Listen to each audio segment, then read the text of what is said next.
Hello மக்களே, இன்றைக்கி நம்ம சண்டே vlog தான் பார்க்க போகிறோம். சண்டே அதுமா காலைல மார்னிங் எழுந்திரிச்சு மழை விட்டதும் அப்படியே என்னென்ன செடியெல்லாம் எப்படி இருக்குதுன்னு அப்படியே பார்த்துட்டு அதுக்கப்புறம் நம்ம காயெல்லாம் வாங்கிட்டு வந்து எடுத்து வச்சுட்டு மார்க்கெட் போயிட்டு வந்தது. இன்றைக்கி பார்த்திங்கன்னா எங்கள் வீட்டில் ஃபிஷ்ஷு தான், அதுவும் பாறை மீன் தான். நல்லா ஃப்ரெஷ்ஷாக இருந்துச்சு. மார்க்கெட்டில் 1 கிலோ பக்கம் வாங்கிட்டு சரி நம்ம ஃபிஷ் ஃப்ரை பண்ணலாம் அப்படின்னு சொல்லிட்டு ரெடி பண்ணியாச்சு. அதுக்கு வேணுங்கிறத மசாலாலாம் போட்டு கொஞ்சம் நேரம் நல்லா 1 மணி நேரம் ஊறுனா நல்லா அந்த ஃபிஷ்ஷெல்லாம் மசாலாலாம் மேரினேட் பண்ணி நல்லா ஊறிடும். ரொம்ப டேஸ்ட்டாக இருக்கும்.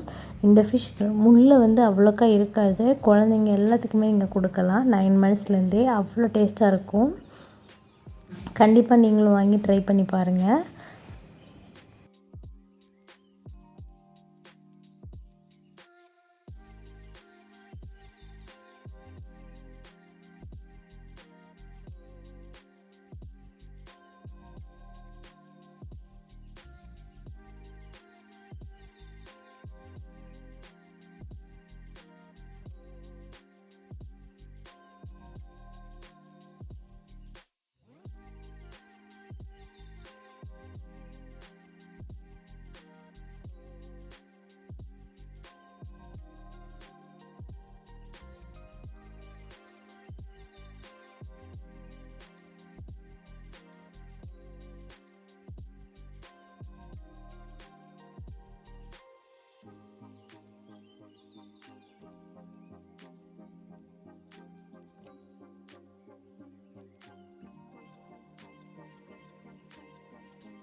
அவ்வளோதான் ஃப்ரெண்ட்ஸ், நம்ம மசாலா போட்டு மேரினேட் பண்ணி ரெடி பண்ணியாச்சு. இன்னும் 1 ஹவர் கழித்து நம்ம அதை எடுத்துக்கலாம். 1/2 அன் ஹவர் கூட விடலாம்.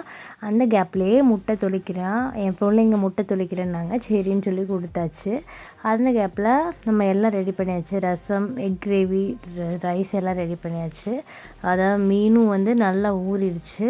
இப்போ பொரிச்சு எடுத்துடலாம். நல்லா ரொம்ப சிம்மில் தான் வச்சு பொரிக்கணும், சூடாக. அப்போ தான் மீன் ரொம்ப கருப்படிக்காது, நல்லா அந்த கலர்லேயே இருக்கும். சிம்மில் இருந்தாலும் வெந்துடும். நல்லா கலராகவும் இருக்கும், கிறிஸ்பியாகவும் இருக்கும். கார்ன்ஃப்ளவர், முட்டையெல்லாம் நம்ம ஆட் பண்ணும்போது நான் இன்றைக்கி முட்டை போடலை, வெறும் கார்ன்ஃப்ளவர், லெமனும் சில்லி பவுடரும் தான் ஆட் பண்ணியிருந்தேன்.